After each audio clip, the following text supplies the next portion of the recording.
got another amazing discussion and chat to share with you today on the Founders Lounge. I get to speak to the founder, one of the co-founders and CEO of Paypa Plane, Simone Joyce, who I have known, like most of my guests, for quite a few years. We met in 2012 when she was working with one of her startups at the time, but also previous to that, we have known each other in and out of the business world, but more so in the tech startup space. She was working on her business and we came across each other in, I was at Rivercy Labs, she was with iLab, and the rest of it we will discuss in our interview. So I hope you enjoy today's discussion. So today I get to speak to one of my really good friends and people who I've worked with at multiple different businesses throughout the years. We've got Simone Joyce, who is the founder and CEO of Paypa Plane. So nice to have you here, Simone, on the screen through Zoom. Thanks, Peter. It's always nice to catch up with you. I know we were just speaking before we started recording. I needed to get a bit of a catch up in terms of where you are at, because I think the world that you have created for yourself right now is spinning so fast. I know that I have a lot of knowledge about Paypa Plane, but can you please explain to us what is Paypa Plane and also your role in that? Yeah. Okay, so what is Paypa Plane? We are a software company that operates in the payment space. We do fall under the category of fintech. We create an environment where banks, businesses and payers can interact with each other in a transparent way. We sometimes describe ourselves as a payment overlay service that banks can offer to their business customers, who can then turn around and send smart payment agreements out to their payers. And that creates a backbone of transparency and self-management for everyone involved in the cycle. We're really focused on some of our new payment infrastructure in Australia, but we're also thinking about how that journey is playing out overseas in markets like the US as well. And my role, I'm the CEO and co-founder of Paypa Plane. My co-founder is also my brother, who's our Chief Revenue Officer. Nice. Yes, I did introduce you as founder, so I'm really sorry to Jonathan for not attributing the co-founder role to him. That's very remiss of me. So that is extremely detailed, and obviously anything in fintech is. Can you break that down a little bit for us? Is there something that you can give us an example of when Paypa Plane would be utilised? In all of everything you just mentioned, which is all systems and process things, how do you fit into that, and how do you make it better? Yeah. Okay. So you would probably not know if you've touched our software as a consumer, which is as it should be. Yep. Where we sit is really in banking space. And if you're a business in Australia, you need to get paid from your customers, whether they're businesses or consumers. And there's a few different ways that you might be interacting with those consumers today. You might be having a POS machine on your counter, or you might be doing one-off e-com sales, or you might be having a relationship with your consumer that's ongoing in some way. So either a bill that might change in amounts via usage, or a standard recurring payment that's happening. And we've come out of a bit of a gap in innovation, I guess, in that space, where there's a lot of third-party companies. We're doing a lot of paper forms. We are a society that's consuming these type of payments more and more around the world. They are happening more and more. Businesses in general are aware that having a recurring business model is a good thing. So we sort of looked at that space and went, you know what, there's a better way to do this. Instead of digitizing that paper form, let's actually create a foundation digital from the word go in ecosystem, which allows us to do things. If we place that in a business bank account, so now you're that small business and you want to have a relationship with your bank can provide you access to this software, all set up, ready to go, with your permissions to run credit card payments or bank account payments. You can then send your payers a payment request digitally. Any way you want. You can send it via SMS, email, WhatsApp. My head of marketing tells me TikTok is massive. So for payment. Wow. Yeah. Okay. Well, just for customer interaction. Yeah. Not so payment. So you can do that. You can do that in the channel that suits you, and then your customer can self-onboard. They can provide their payment details in that really secure place that they've made for themselves. And if it is an ongoing relationship, they can come back and do stuff. They can move their payment date if they know that the school fees are coming out on that day as well, or they can do a quick self-recovery if they have had a failed payment. And all of that interaction happens under the rules that you set as a business. And what it means is two things. Number one, your customers are happier. You've provided them a really strong point of customer service. And number two, cash flow. It seems like it's accessible and flexible. Yeah, that's right. And number two, your cash flow is more guaranteed. So you can worry less about failed payments and worry more about finding new customers. So that's the basis of it. But for us, that's really the jumping pin of how we can then move banks and businesses forward into accessing new payment infrastructures. We have real-time payments in Australia now. They're not widely used by businesses, and we're rapidly moving towards services that will allow them to be more accessible. We've got a lot of digital currencies that are currently being bandied about. Yes. In fact, the RBA has supported a pilot of a digital currency, which is super cool. So it's not inconceivable that in the next few years we'll see more and more businesses wanting to be able to. Yep. Correct.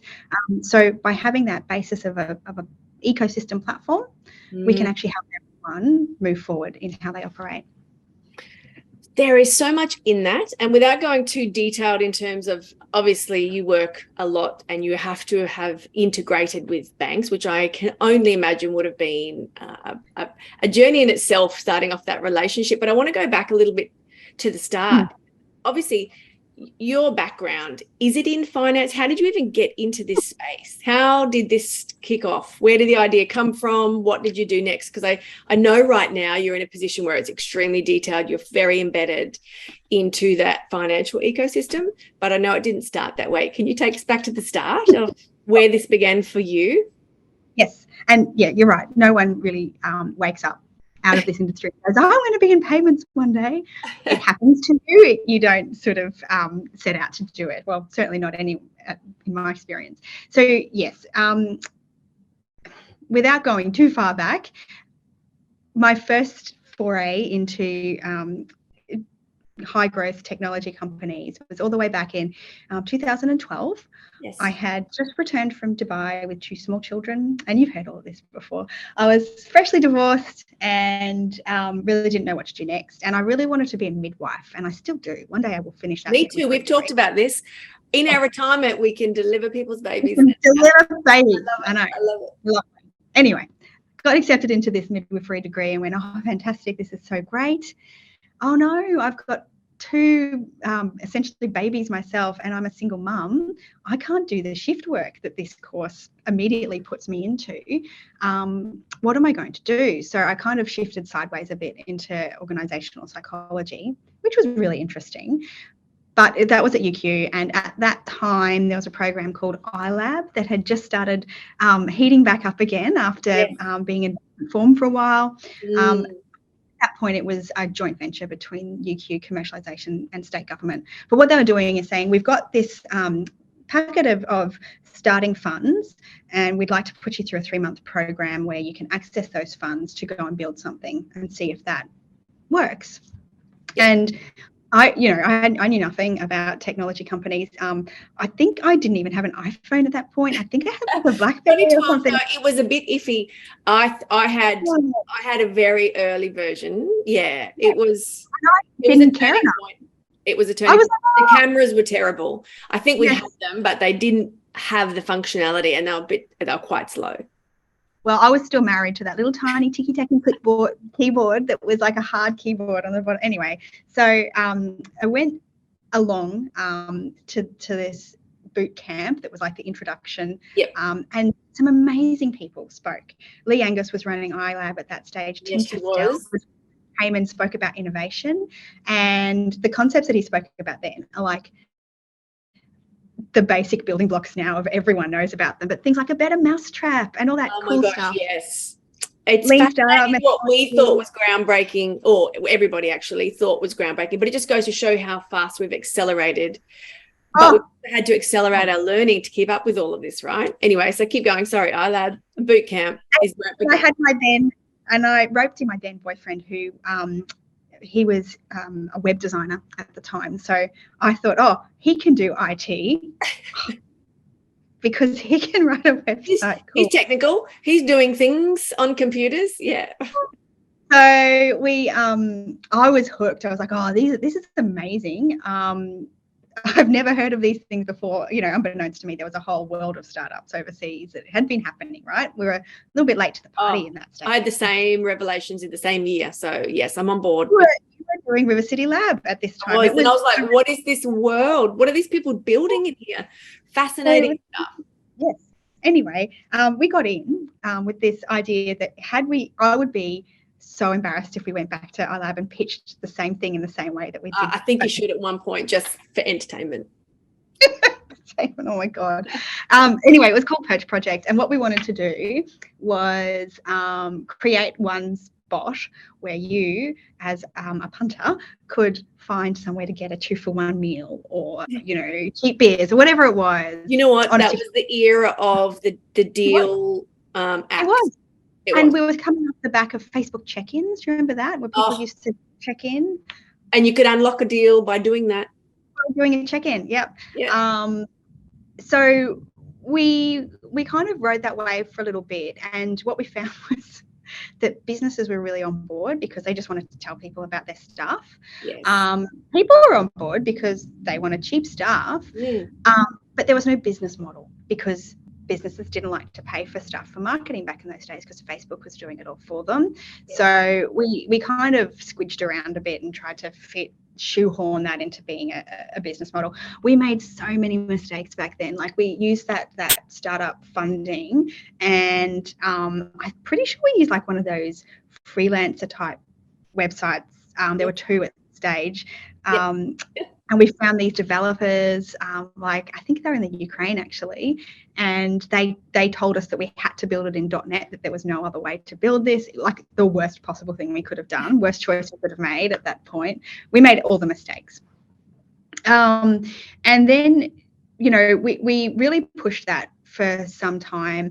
Damien went back to work to build other people's websites to fund the ongoing nascent qualities of the thing, and we pivoted repeatedly. We were doing things at one point. Eventually, I'd managed to convince this other guy, and we used outsourcing from the Ukraine, from China, from South America, from India, and from the US across this whole journey, which was a lesson in itself. It was really tough. They're all different as well.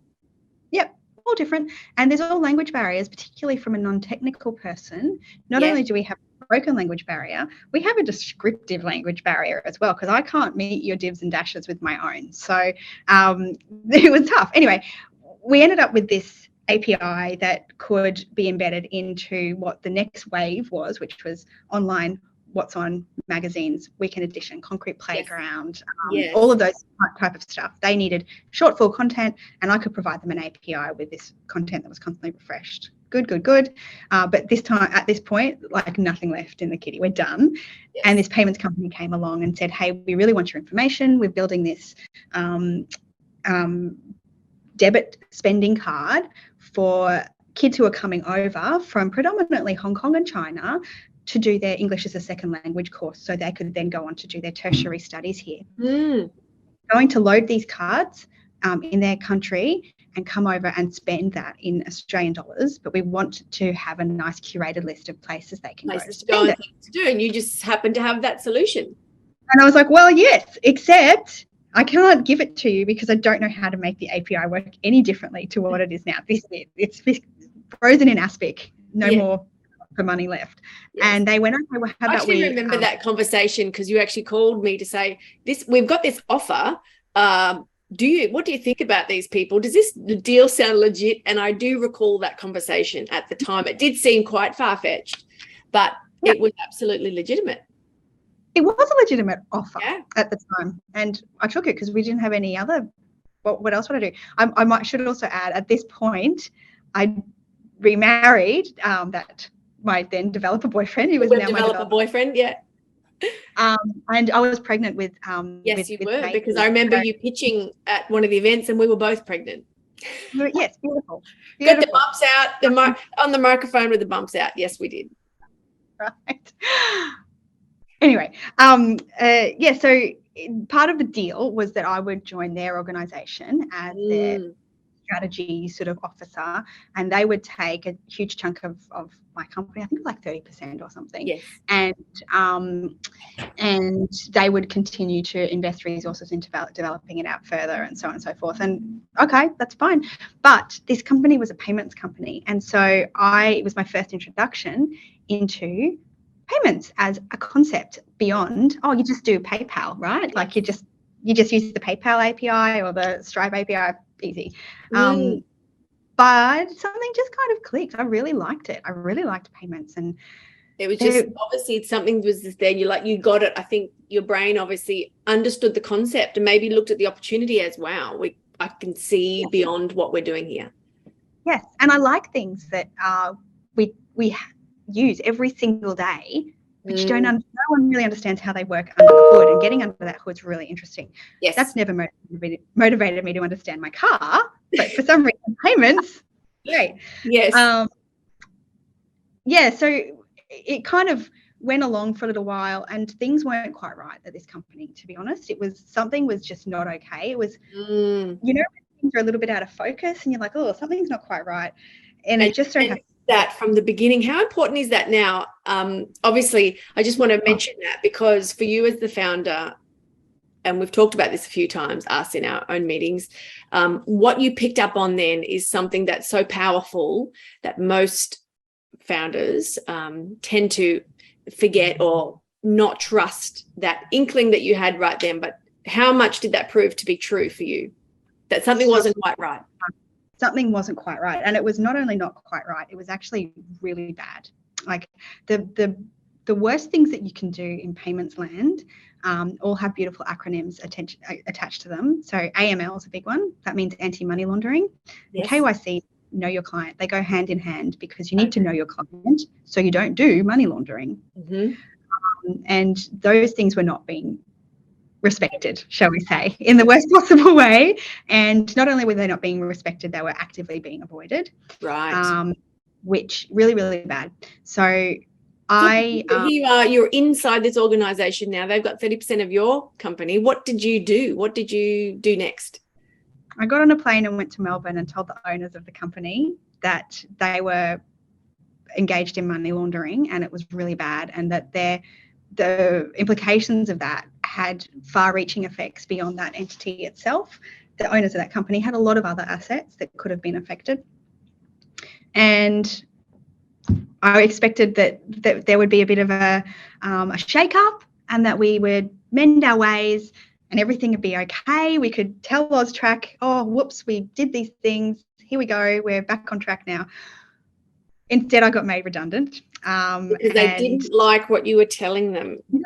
And in hindsight, well, obviously, they probably knew it was happening. Of course. And they're like, well, let's remove this problem who's telling us what we already know, and she's, cottoned on to what's happening. So let's remove that problem over there, which says so much, doesn't it? It does, but I was devastated. I was so upset. Yeah. I actually went home and cried on. You still had equity in those? They gave it back, but it was, by that stage, I kind of had already mentally moved on beyond that company. It probably, had I been a little bit more realistic, I probably should have called time of death on that company well before. Yes, yeah. So, yeah, and that, I guess, is a lesson in itself. On this occasion, it's played out well, but... We always are very hopeful, thinking, you know what, just one more, obviously I'm not selling hard enough. Surely I'm going to meet someone who's going to get this soon, or I'm one more introduction away from making this a thing. What do you do? Yeah. Sometimes you're going to have, what did you do next? Obviously, you went home, upset. Went home, I'll cry, and then went, what do I do next? I did... the worst thing. I did consulting for a little while. So I consulted into creating a monetization strategy around nascent digital assets in companies. So a dry dock company that had this stuff for ships, and a mining company that had built all this stuff in-house to optimize their copper stuff. So you froze very nicely. Some people freeze terribly. Like you're doing a crazy face or something. Yes, so I consulted for a little while. It wasn't really for me. It was a bit too you had to kind of frame what was the right outcome into the outcome that they were looking for. So not for me. Yeah. Anyway, after a few months of that, I found out that the company that I'd been working for, Austrac, did actually catch up with what was happening and did freeze all their assets, and it was a real problem. So they decided to divest very quickly from the assets that they had there. And at this stage, I was a bit of a pain in the ass, actually. I was talking about payments to everyone that would listen, and one of those people was my brother Jonathan, and I was talking about how payments can be impactful for different industries, including the one that he was in, automotive. So we had enough investment behind us as a team to acquire the technology of that payments company. It was quite a low offer. Were they open to that? You doing that? No, they were just going to junk it. So it was, we got a really good deal. But the thing that was really critical for us was to get the team that had been working on that technology. There was no documentation to it. It wasn't like opening up a Microsoft environment where it tells you what to do. We needed people who knew how to build it. Yes.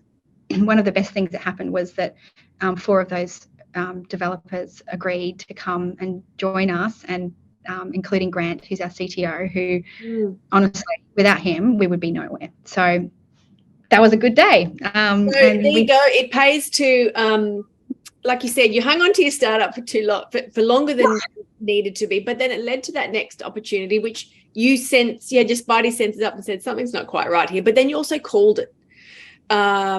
Which then made you, as a result of that, you got made redundant because nobody likes anybody who's highlighting where the problems are. But then it all came back around anyway, and you had the ability to acquire the technology, which is quite a fascinating start. But then that was obviously your introduction to payments and that entire world, which then started the journey of Paypa Plane. How many years down the track are we now? So we're 2022. So how long have you been as Paypa Plane? Yeah, we started building as Paypa Plane on the first working day of January 2018. So we'll have our 5th birthday next year in January. Amazing. We then spent 8 months reworking those systems into being something that would be appropriate to do the thing we wanted it to do. Yes. And we went live on the 13th of August that year. Yes. And we had one business that was ready to take a chance and use these systems, and she still uses them today, actually. We're not onboarding any more businesses onto Paypa Plane directly. It's all through banks, but we do have a legacy cohort of people who started using it back then. Because you used to sign on individual businesses, whereas now you just sign on banks, and then they bring their customers, obviously. I like that. Right, yeah. Legacy customers that are still there. Yes, yeah. But I went to this lady who runs this business. I went to her house to try and set her up. It was really crazy times. But how important are those first foundation customers? And you were doing everything to get them on board. Yeah. And that was the scariest day of my life, having those payments switch on the 13th. And she's a really intense person, which is why she's so successful in her business. Yes. So it was really scary for me to commit that, we won't stuff up your payments. Like, this is people's money and livelihoods that we're mucking around with. A lot of spaces you can kind of MVP it and a bit bootstrap it a bit more than you can when it's money. That's what I want to touch on that a little bit, because your business is very different in the sense that when you're dealing with money, finances, bank, you need to be make sure you're compliant, make sure you are doing all the right things under the right regulations. How did you manage all of that? Because I can imagine that part is super stressful. So you have the business operations, you have teams to manage. How do you manage your own energy or anxiety levels around being compliant? Do you have systems in place? Did you have to just learn this as you go? Now, so we started off, I think that the way we've done that is just in time. We didn't do anything until we had to, because as soon as you start mucking around with, I don't know, ISO 27 certification, SOC 2 certification, you're looking at what your resiliency is, what your uptime is, what your data recovery, all that stuff. We didn't need to do that in order to get that business on board at the time. Yeah. So we did exactly what we needed to do, and not a sausage more, because it's expensive. And as soon as you put those systems in, then you have to live by those systems. So yes. It was a real journey organisationally, and also I was really naive about a lot of the stuff that we'd have to do back then if we wanted to get to the that helped though? Do you think, because often sometimes the fact that because if you did know what you had to do, that in itself is enough often to put people off even trying. It's like, oh my gosh, that sounds so hard. What I don't know how to do that. Whereas maybe the fact that you were naive, just thought we're going to do this anyway. Yeah, so I didn't know the size of the elephant that we committed to eat. I just saw like the little bite-sized portion on my plate. I didn't realize that that was part of this huge big thing, which is fine. I knew enough to do what we had to do then, and then I learned the next bit, and then I learned the next bit, and I've been so lucky in every time we need to. I think that with me and a lot of people in my team now, I've realized that I can tell when we're stretching and when people are learning something, because it's stressful. It's not a comfortable feeling. It's not comfortable. And it's hard to learn to live with that discomfort and acknowledge on an ongoing basis, because it's almost like it's the roller coaster. You're like, oh, I know where we're going, and once you get over that, you can breathe again. But but down here you're going to have to go back up again. It's the more you do it. It's hard to look at something and feel completely incompetent, but then you kind of upskill and you go, oh, okay, I did that, and off you go, and you don't really stop and listen. But being able to acknowledge when you're at that time makes it easier to go, I'm just learning at the moment. That's okay. That's what this is about. And it feels uncomfortable because I know I've done this before, and I know on the other side of that we would have learned something for sure. Yeah. So pattern recognition, it just keeps happening, right? And we just keep adding a tool into the toolbox. So that's fine. But I think a lot of people who start, well, I think that fintech and health tech are quite similar in some of the barriers to entry, but also. Well, you have to do so many. MedTech also have to do so many clinical trials and have the same level of governance regulation on top of that. Data sovereignty, all that stuff. But people who normally start companies in that space come out of bigger companies in that space. Yes. And go, I can do better. I didn't do that. I came in externally, which did a couple of things. It opened doors because people were like, well, you don't know anything. Sure, come on, I'll have a chat to you. Well, I do know this about you. You have an amazing ability to ask questions and ask for help and reach out to people. And I'd like to ask you about that, because I know that outside of Paypa Plane, you're very involved in the fintech industry. Can you just talk about was that a strategy of yours to reach out and get involved with Fintech Australia as a strategy, or you do absolutely have a passion to get involved with more things than you can handle? Yeah, I think in a sense like this, you can have a strategy, but it's execution that counts, and that probably takes a bit of passion. So the reason I got involved with Fintech Australia is I got to the point where I actually knew quite a bit about how the payments industry was functioning, why we were where we were, and what was going to happen next, and what was happening at like a regulation and a government level. And I kind of went, well, if we don't have the right voices advocating for what needs to happen to support companies like mine, nothing's actually going to really change. And we're going to spend the next 20 years living with more regulation that we have to work within and around, and it will restrict growth and all this other stuff. So it was a point that you thought, I've actually got something to say. I really would like to get involved in this conversation, and I have something to contribute. And not just for us, but for other companies in the space. Being involved in a member-based industry org means you kind of have to overcome a little bit of competitive barriers at points. Yes. But what happened is I actually got an amazing community back from that. Absolutely. And those connections, for sure. Yeah. But that's fintechs. Our customers are banks, and they're not always where the fintechs are. No. And there's not always a collegial relationship between them. So I had to do other things apart from that to build that network that I didn't come into this company with. If you come out of the industry, you would have those. Yeah, absolutely. Yeah. I didn't. So I had to go ahead and build that network, which fortunately the the industry was at a time where fintechs were really interesting and new, and there was all this change happening, and we were right place at the right time. It means so much, and we were able to capitalize on that. So here we are, August 2022. At what stage is Paypa Plane at now? Paint me the picture of what the company looks like. How many people do you have? And where are they all based here, or have we got remote teams? So we've got 40 people with us today, and we're still engineering heavy, but we have all sorts of other roles now that we didn't have even 12 months ago. We've got marketing and comms, and we've got head of risk and compliance, and we've got people and culture. So we've got all these amazing supporting roles that are now creating the framework to build a good place to work.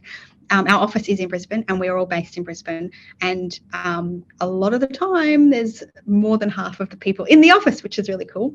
Yes. Yeah, it is very cool. We are our shareholders and our clients are intersecting now. So our most recent shareholders have both been banks, and they've joined our existing cohort of just private individuals. So, and there's a real clear demarcation in our cap table where the people that joined us early joined us because they didn't quite know what we were doing, but they knew we were the right people to do whatever that was. I love that. They didn't know what you were doing, but they just knew you were the right people to do it. I think that is super valuable and important. I love that. And then when we flipped over to having our strategic investors, that was when we were starting to really push into the banking space. And when we go into a bank, we don't go in like a nice to have app that you plug in to your, banking experience. We go in as critical infrastructure. That's really important. And a lot of our banking clients would like to make sure that a piece of their critical infrastructure is also owned by them. So it's a good dynamic. Yep. And we'll continue with that. But I'm also cognizant of the fact that we don't want to limit our growth to Australia, and therefore we need other shareholders that will support that. So where are you looking to next, location-wise, for expansion? The US. The US, the big scary US. And you know that I've been like tapping on that door for a little while, just little tiny taps. Yes. But we have to get a bit more serious about it. And I still want to do it in a way that is not capitally draining, because it might end up being the bigger market long term, but I can't not support our current market by diverting too much across to the US. It's a good market for us, but it's really scary. It's massive. And there's so many companies that have just tipped a huge bucket of cash into that pit and not seen a return. So I don't want to do that. Yes, absolutely. And in addition to obviously growing the company here, you've got a whole work family, people to look after. I know you've just said you've implemented some HR, people and culture, governance, which takes the mental load, some of the load off you as the CEO. But how do you manage the rest of your life? Because you are a parent and a wife, and how do you actually manage doing with this? Because I can imagine everything you've said is intense, it's full on. I'm assuming it's 24/7. How do you manage everything? There is no separation for us. You know how people talk about work-life balance? For me, it's more about work-life integration. So they all happen all at once. And sometimes you'll be doing something over here, but the next minute you'll be doing something that's a home-based thing. And I think one of the biggest tools is actually something that we've given everyone access to is Smiling Mind, which is about mindfulness, and just whatever it is you're doing, just be there for that. Yes. And that's actually a skill that I'm still working on. I'm not so great at it, I have to admit. But working on it is good, and it's better than not working on it. I think it's a few years yet before I can zoom out and just focus more on family. But I'm lucky in that my husband is on the ride too, and the balance for us is he's taken a lot of the primary parental duties. He's the first call for the schools. It's not me, and he will go and pick up the kids if they're sick. I mean, we have 4. One of them's always sick, so he does the lottery. It's a numbers game. Who's going to be today? Yes. He does the drop-offs in the morning, and he will do the pickups most days. So for me, it's hard. It allows those tiny windows for you to get in earlier, I suppose, maybe. And I know that you do a lot of travel, being able to just know that there's somebody else.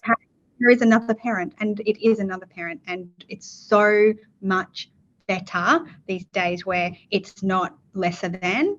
Actually, Daddy is actually better than Mummy in my 2-year-old's daughter's eyes at the moment. I mean, I have to cop that one on the chin, and it will swing back. But I think in days past it was, did Daddy drop you off today? Yes, absolutely. No, it's crazy, isn't it? I do like the swing, and I do the same thing in terms of shared care, and I think it's super powerful. I think it's great. I think it's great that everyone gets to do both if that's what they want. But if they don't want that, of course, however it rolls. There's no prescriptive model anymore, and it shouldn't. I hope that in years to come, if we sit down and have this conversation again, it shouldn't even be a question that, it's changing and men are accepted. It actually just should be. Yeah. That's amazing. I'm going to ask just a couple of other questions, then we'll wrap it up. But these are less work related, more just you and your own personal interest. And we touched a bit on the beginning that you still would like to be a midwife, which I love. But in terms of your own personal interests, so Paypa Plane, your world is in finance, fintech at the moment. What are your plans in the future? Obviously, there'll be a day when maybe this is not your focus, right? So do you have a plan for that, or are you going to just wait for things to evolve? A little bit of both. I want to grow stuff. I want to be farming, but I want to be farming under my terms. I don't want to have to, oh no, the cucumber crop's not good this year. I want it to be a pleasurable thing. And I do want to farm ducks and seaweed. I've had that for a while. It hasn't changed. It's still there. I know we've talked about this seaweed farm in Tasmania, which is what I just love that. And I just wanted to more tap into your thought process, because obviously on days when you think, what am I doing this for? Is that the moment where you go, you know what? One day I'm going to be farming seaweed in Tasmania, and this is what it's worth. Every time I think about that, it's still as far away. It's not like, 7 more years to go, because I think that I couldn't go straight from whenever Paypa Plane. It'd be a step change, wouldn't it, of everything? The pace. I want a gap in the middle. Yeah, and I don't know what that gap looks like yet. But that's the ultimate goal.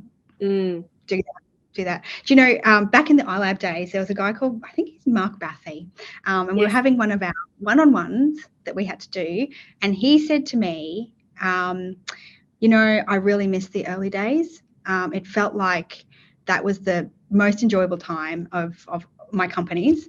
And in my head, I was like, man, you are crazy. Like, why would you? You think it's the hardest until you get further down the track. You're like, no, hang on a minute. That was really good. This is super hard. I think it's that progression. Is that? Yes, but also I think that we trade off. Back in the early days, there was 6 of us, and we all knew what everyone was doing, and we all knew where we were. And I had this really specific thing about what we wanted to do. And as you get bigger, and we said before we started recording, the problems don't change; they just get bigger and different. You lose some of that early connection to your customers, to your teammates, to everything. When there's only 6 people in the room, you don't need to worry about if everybody on team knows your vision, because they're sitting next to you and they're living and breathing it alongside you. So whereas now with a larger organization, you could hire 10 new people and they may not have that daily access to you and your personal vision or know the backstory. So just by virtue of size and the dynamics of larger teams, they don't get that experience of the founder story and drive. Yeah. And everything is more serious the bigger you get. It So is I more kind serious. of get what he was saying. I really like where we are now, and I really like where we're going. And we are incredibly lucky. We don't advertise roles here. I have a thing about we don't post on LinkedIn. We don't post on Seek. Is it through connections? How do you find your best? Through network, and I use one very trusted recruitment house. Yes. And I'm very specific about what they're allowed to send me. They have a standing brief for any amazing female. Send it to me. I don't care what she does, just send it to me. And in that way, we've been able to really be particular about who works with us. We've started sponsoring visas as well because we just want cultural diversity, and we've got some we have an amazing person whose dad is a mayor of a town in Nepal, which I just think is incredible. Yeah. We've got a really good blend of people, and amazing. Maintaining it will be harder the bigger we get. So I just am appreciative of where we are now. I guess is the end of that story. I love that because if you can't be that in the moment where you are right now, it just makes everything so much harder. It's so nice seeing you at this point because I've seen you at lots of other points along the way. I think you've always, to be honest, I truly believe you've been just as excited at every point I've ever seen you at. So that's nice to know that your energy keeps scaling up as well, no matter what the pressure or is the business is asking of you. Your energy keeps matching it. I think I've learned to appreciate it though. I think I've learned to appreciate where we are now, knowing that we're going to change. I don't think I appreciated as much back in the day. I think I was more focused on where we were going next. Pushing. Yeah, that's fair enough. That's fantastic. I've enjoyed this chat as always. Thank you so much, Simone. In terms of if people do think, oh my gosh, that company sounds fascinating, I would love to get involved. Like you said, you don't advertise for roles, but especially I know that you will be going through a growth phase. And if anybody is interested, what is the best way for people to get in contact? Or obviously through LinkedIn? What's your first point? Finding the website, reaching out that way? I actually have hired someone off. Our people and culture person reached out cold on LinkedIn at the right time, which was great. But we've also got a website with the contact details of a few people on there on our About page that you can jump on and have a look. I don't tweet and I don't do any other social media. So we've talked about that. And I do recall the conversation. You said, you know what, I don't need to tweet. We need to focus on other things. And I'm like, I respect that. Because your ability to focus and stay in the lane and keep your, put the blinkers on. We don't need to be tweeting every step of the way. So I do love that you pushed back on that one when I did suggest it at the time, because you're right, it hasn't changed the trajectory of your business, right? And at some point, if there needs to be a presence, I'm sure somebody on the team who has that marketing lens might go, we probably need to tweet now, but it doesn't need to be you. No, it does not need to be me. And I wouldn't do a very good job of it anyway. I'm not known for brevity, I don't think. I love it. Thank you so much, Simone. I hope you enjoy the rest of your day. And I will be putting up the contact details at the end of this anyway for people to find out a bit more about Paypa Plane. But thank you again for your time. Thanks for having me. So there you have it. The journey from being a startup founder in an industry that she was not that passionate about, but wanted to have a go at something, which led to an introduction to another business, some partial investment, being curious, being the person who asked all the questions, getting made redundant, to then being introduced to a whole other concept of getting involved in the payments industry. And it's one of those stories that I'm sure in many, many years to come, she will enjoy sharing it. I'm sure, as most founders do, going back to the start sometimes can seem tedious and trying to remember all of the details on what got them to the position that they're in today. But I do love Simone's story, especially because I have known her throughout the entire time as one of the most consistent, focused founders who has always had her eye on the future and what's coming next, and then working with her team and her company to be able to work towards and produce something that is in alignment with that, all while giving back to the industry and her involvement with the general FinTech Australia or the finance industry ecosystem, but also the innovation ecosystem, and also being a parent and a wife, a mother, a sister. She does work with her brother. And all of those things tied in at once, super focused, very inspirational. My time with Simone is always energizing, and I do appreciate her time today. And I really do hope that you've taken away some things or some inspiration, or just simply enjoyed the story. If you wanted to connect with Simone, I will leave all the details in the show notes of this episode.